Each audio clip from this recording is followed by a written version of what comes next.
કરબલાના શહીદ હઝરત ઇમામ કાસિમ ઇબ્ને ઇમામ હસન અલી સલામની યાદમાં મહેંદી મુબારક યોજાઈ। ભાવનગર શહેરમાં હઝરત ઇમામ કાસિમ જો હઝરત અલી અલી સલામના પુત્ર અને હઝરત ઇમામ હસન અલી સલામના દીકરા અને હઝરત ઇમામ હુસૈન અલી સલામના ભત્રીજા હતા।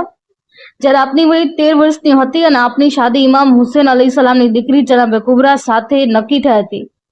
પરંતુ કરબલાના મેદાનમાં જ્યારે જનાબે કાસિમે જોયું કે કાકા ઇમામ હુસૈન અલી સલામ ચારે બાજુથી દુશ્મનોના ઘેરાઈ ગયા છે, તો આપે તે ઝાલિમો સાથે જંગ કરવાનો ફેસલો કર્યો, જેના માટે તેમના પિતા ઇમામ હસન અલી સલામે પણ વસિયત કરી હતી કે કાકા ઉપર કોઈ મુશ્કેલીનો વખત આવે તો તેમનો સાથ આપજો અને તેમના માટે જાન દેવી પડે તો પણ પાછા ન હટતા।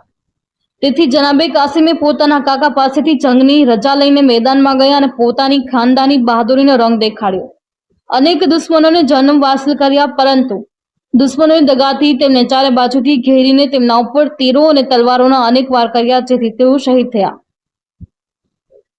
મહેંદી મુબારક ઇમામ હુસૈન અલી સલામના ભત્રીજાની યાદમાં મનાવવામાં આવે છે।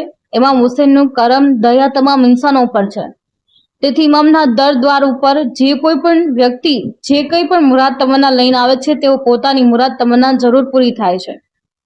અશ્વિન ગોહેલ, જી ન્યૂઝ, ભાવનગર।